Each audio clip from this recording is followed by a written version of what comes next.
Bitcoin is for saving, dollars are for spending. Happy Bitcoin Pizza Day. The day in 2010 when a Florida man, Laszlo, paid 10,000 Bitcoin for 2 large pizzas. And now every May 22nd, Bitcoiners all over the world get together and have pizza and celebrate. This day really is important in the history of Bitcoin for a couple of reasons. It was the first known purchase of a real world item for Bitcoin. And in doing that, it was the first time an actual price was set for the value of a Bitcoin for something in the real world. In this case, less than half a penny. So what do you think? 10,000 Bitcoin, 2 pizzas, good idea? Do you think the guy regrets it? Would you regret it? You have to remember it's 12 years ago and Bitcoin was in a very different place. There wasn't much understanding of what it was or what was going to happen to it. But today, things are quite different. It's regulated, it's legal. In the United States, it's recognized as a commodity like gold.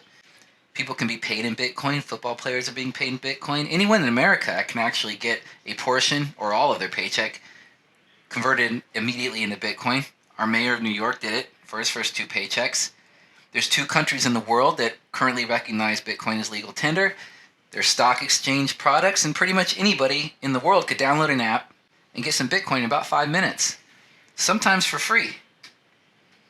Today, the overall adoption rate worldwide is roughly where the internet was in 1997. And it's growing twice as fast. So unlike our friend Laszlo 12 years ago, who didn't have a lot of information to determine whether it was a good or bad decision to spend 10,000 Bitcoin on 2 pizzas, today we have a lot more information. So let's look at it from today's lens. 2 pizzas today would be about 100,000 Satoshi, or 0.001 Bitcoin, $30. I put all the zeros here as a reminder that 1 full Bitcoin goes back 8 decimal places. And the smallest unit of a Bitcoin is called a Satoshi. So 0.001 Bitcoin is 100,000 Satoshi. And so just ask yourself, what's going to hold its value better? That's your question.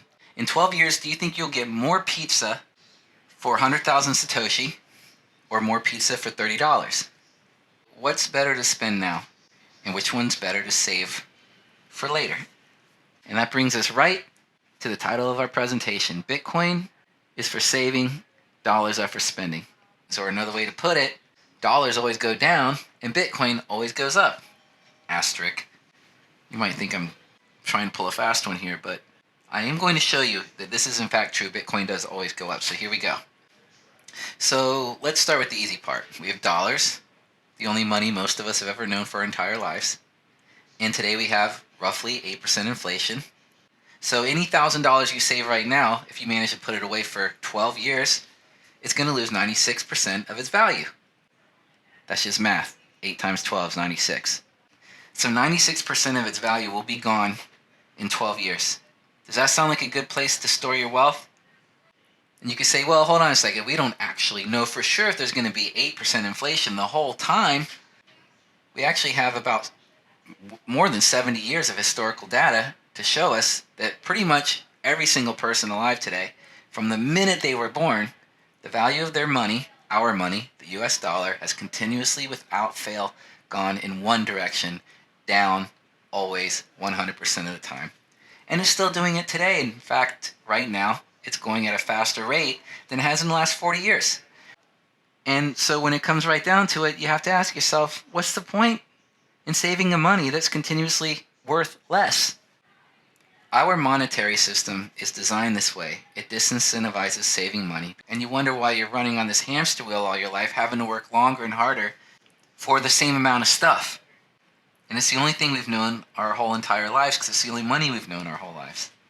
And that's why dollars are for spending. Because if you try to save them over time, they continuously lose value. So let's juxtapose that against Bitcoin. So earlier I said Bitcoin always goes up, asterisk, and you can look at the price over the 11-year period and see that some years it goes up. And you might even notice a pattern. 3 green years and a red, 3 green and a red, 3 green currently this year, 2022. So far, it's only May 22nd. And so you might ask yourself, how can this guy say with a straight face that it always goes up when clearly there's times when even for a year it's gone down? And so that's where the asterisk comes in. Because in the short term, meaning what year, or sometimes even 2 years, the price is very, very volatile. It goes up or down by 50, 60, 70%. So trying to time the market and figure out which day is the best one to start building your wealth is not really the point, because Bitcoin is for savings. And over time, the price does continuously go up. It has, over the last 10 years, historically, on average, doubled every single year in value. And here you can see the 200-week moving average, and what that is the price starting at the 29 cent, moving up 200 weeks, roughly 4 years, and then averaging the price that whole time, and you just continue moving forward from there. As you can see, it almost looks like the opposite of the dollar chart. And so I ask again, in 12 years, will you be more glad to have 100,000 Satoshi or more glad to have $30? Now, I'm not a financial advisor, but if you had a choice between a money that's doubling every year or a money that's going down by 8 at least percent every year, you have to make your own decision about where to store your wealth. That's your choice. But if you were going to make a choice to begin your journey into Bitcoin, I would say a good way to do that is to do it very slowly and very steadily. Just like the price action in the long term is slow and steady.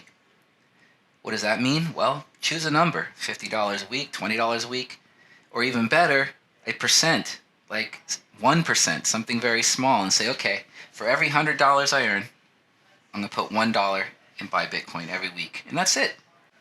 Not once, but continuously, over time. Because over time, as you continue to do this, you will naturally want to just learn more. You're going to be wanting to know, why am I doing this? And the more you learn about Bitcoin, you're going to get more and more comfortable with your decision. And you're going to save yourself a lot of stress and discomfort by not knowing or understanding what you're doing with your money or why. Having said that, visit DrOrangePill.com if you want some more videos, memes, other fun stuff. You can check out the rabbit hole for some links to some excellent resources, Bitcoin education, other kinds of stuff like that. Be kind. Orange Pill the world.